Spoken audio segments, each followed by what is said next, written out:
Next వచ్చేసరికి నా internship వచ్చేసరికి zero trust cloud security. So zero trust అంటే ఏంటంటే ఇది సైబర్ సెక్యూరిటీ రిలేటెడ్ ఇంటర్న్షిప్ అనమాట.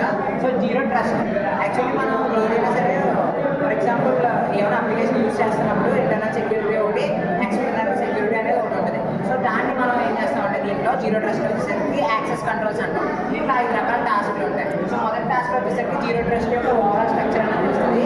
సో సెకండ్ టాస్క్ వచ్చేసరికి వాటి యొక్క యాక్సెస్ కంట్రోల్స్ తెలుస్తుంది. మూడో టాస్క్ వచ్చేసరికి ఎంఎఫ్ఏ వచ్చేసరికి MFA multi functional access. So next వచ్చేసరికి ఫోర్త్ యాక్సెస్ కంట్రోల్స్ వచ్చేసరికి మనం ఈ పైథాన్ ఆర్ లాంగ్వేజెస్ని వాడతాం అనమాట ఈ జీరో ట్రస్ట్ వచ్చేసరికి. నెక్స్ట్ ప్రెజెంటేషన్ వచ్చేసరికి దీంట్లో పవర్ బిఏ ఇలాంటి టూల్స్ అనేవి ఉంటాయి. సో జీరో ట్రస్ట్లో వచ్చేసరికి మనకి 5 రకాల టాస్క్లు 3 రకాల బ్యాచ్లు ఉంటాయి.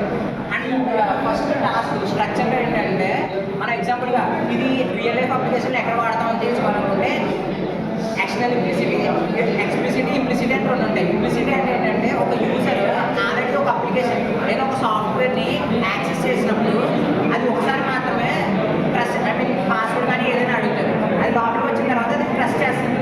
సో దాన్ని జీరో ట్రస్ట్ అంటారు. సో డిఫాల్ట్గా వచ్చేసరికి దీనికి ఏంటంటే ఇన్సైడ్ కానీ అవుట్ సైడ్ కానీ ఎటువంటి ఫంక్షన్స్ కానీ ఎటువంటి అంటే ఎవరు కూడా దీన్ని యాక్సెస్ చేయట్లేదు అని చెప్పి దానికంటే అదే ట్రస్ట్ చేస్తుంది.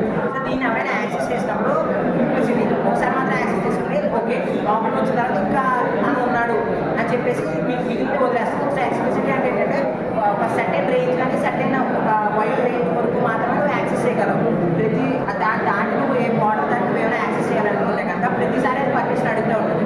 సో దాన్ని ఎక్స్ప్లిసిటీ అంటారు. ఈ జీరో ట్రస్ట్ క్లౌడ్ సెక్యూరిటీ ఏం చేస్తుందంటే సేమ్ ఫైర్ వాల్ లాగే టూల్స్ని మనం అన్ఆథరైజ్డ్ యాక్సెస్ నుంచి కాపాడుతుంది. సో సాఫ్ట్వేర్ డేటాని మిస్యూజ్ కానివ్వకుండా చూస్తుంది. సో ఇంటర్న్షిప్ వల్ల నాకు